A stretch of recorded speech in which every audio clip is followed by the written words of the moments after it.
Halo para pemirsa, terutama para peserta PPG para jabatan, ketemu lagi. Sudah lama kita nggak ngobrol dan inilah channel untuk berbagi pengetahuan dan belajar sepanjang hayat. Jangan lupa klik subscribe jika Anda merasa bermanfaat untuk mengikuti channel ini. Dan klik subscribe sebagai tanda kolaborasi resiprokal Anda dengan suyanto.id. Nah, saya akan menjelaskan beberapa pertanyaan. Hanya 3 saja, bukan banyak. Karena pertanyaan yang banyak sudah saya siapkan. Ada yang menyangkut berbagai hal, ada 18 lebih ya, saya samarkan. Dan saya akan bertemu dengan Mas Adika. Dan beliau sebagai PLT Direktur PPG memberi waktu saya setelah tanggal 17 karena sampai tanggal 17 ya hari ini sibuk mempersiapkan dokumen-dokumen yang harus diperlukan untuk beliau dalam penugasan di direktorat. Nah, saudara, ini beberapa pertanyaan sebenarnya sudah pernah ditanyakan, tetapi ini adalah merupakan preliminary dari pertemuan kita sebelum kita menanyakan kebijakan kepada Direktur BPG setelah tanggal 17 nanti. Pertanyaannya itu sebenarnya sudah pernah dijawab, namun ini belum pernah melihat video Pak Temu ketika melakukan seminar di Universitas Negeri Jakarta atau di UNJ. Pertanyaannya, digaji enggak kalau kita nanti diterjunkan ke pengabdian, ke daerah pengabdian? Tentu saja digaji. Enggak mungkin enggak digaji. Kalau enggak digaji, dari mana biaya hidup mereka yang melakukan pengabdian itu?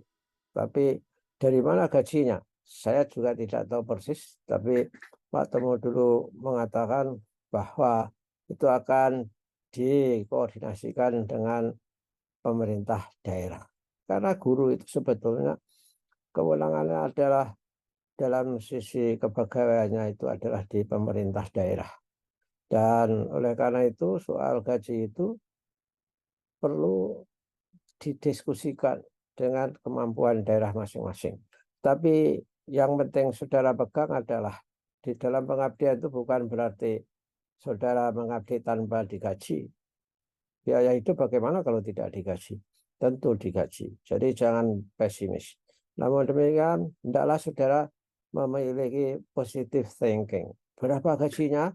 Itu misalkan saja ya positive thinking saja bahwa pastilah tidak akan saudara hidup di sana itu diterlantarkan ketika melakukan pengabdian. Ya, lalu ada pertanyaan, sertifikatnya kapan? Mudah-mudahan ini sudah ada yang sudah dikasihkan, terutama yang gelombang pertama. Karena saya kehilangan jejak, karena saya sudah hampir 2 bulan, bahkan 3 bulan tidak berkomunikasi dengan Mas Adika. Mungkin di LPTK tertentu sekarang sertifikat sudah diterima. Memang PPG itu kan sama saja dengan proses pendidikan di perguruan tinggi untuk program-program yang lain. Jadi ketika selesai, sepatutnya bahwa sertifikat itu diberikan setelah ada yudisium tentu saja. Setelah lulus untuk ujian pengetahuan maupun ujian tentang kompetensi. Saya kira itu. Sehingga nggak ada sertifikat itu by design disandera atau ditahan, diberikan setelah pengabdian selesai. Dan itu dulu juga sudah dijawab oleh Pak Temu, Pak Direktur yang lama, yang sekarang menjadi Sekretaris Direktorat Jenderal GTK. Sudah dijawab. Itu begitu selesai, tentu saja dikasihkan. Karena tidak ada kebijakan bahwa sertifikat itu harus ditahan di kementerian. Kalau itu terjadi, kementerian malah mendapatkan tugas yang sebetulnya tidak seharusnya terjadi, sehingga terjadi pemborosan ketika ditarik ke pusat. Artinya ditahan atau bukan ditahan dalam arti dipegang oleh kementerian atau Direktorat Jenderal GTK. Lalu yang terakhir, ini saudara-saudara, saya amati dari berbagai komentar. Saudara itu sangat cemas terhadap honorer. Saya kira tidak seharusnya sebegitu cemas. Dari konten satu dengan yang lain, selalu ada yang bertanya, bagaimana Pak, bahwa kepala sekolah mengangkat honorer, terutama dari keluarga mereka, dari sanak saudara, anak atau apa, pokoknya ada hubungan famili lah. Nah, niat dari kementerian itu memang akan menghabiskan honorer itu. Tidak mungkin kementerian melakukan kebijakan untuk menambah honorer. Kalau itu terjadi, itu kan merupakan moral hazard, kecelakaan moral yang terjadi di sekolah-sekolah tertentu akibat kepala sekolahnya nggak taat kepada peraturan. Saya yakin kalau mereka mengangkat itu akan menyulitkan sekolah itu sendiri. Dari mana gajinya? Karena selama ini andalannya itu hanya bos. Dari bos untuk menggaji guru honorer itu. Ya tentu saja sekolah memang kekurangan guru. Dan kalau menunggu rekrutmen itu masih menunggu misalnya 6 bulan kemudian. Namun demikian, ini bukan berarti boleh mengangkat honorer semena-mena.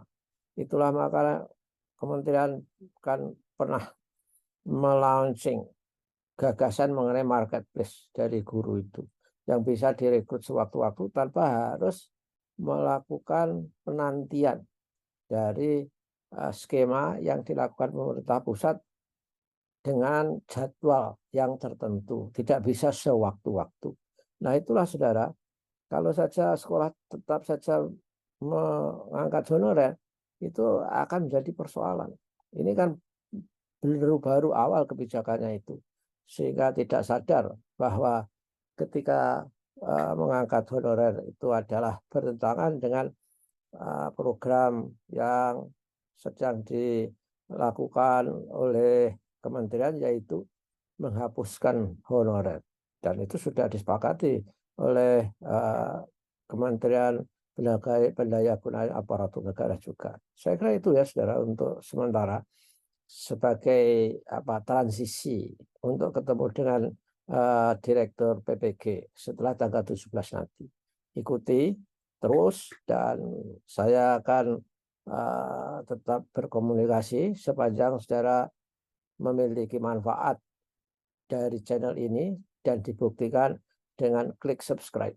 Karena sebenarnya yang klik subscribe itu tidak ada 2,5% dari saudara-saudara semua. Saya kira itu perlu melakukan kesadaran diri supaya kita bisa melakukan kolaborasi resiprokal. Begitu saudara, mudah-mudahan semuanya sehat walafiat. Sampai ketemu lagi.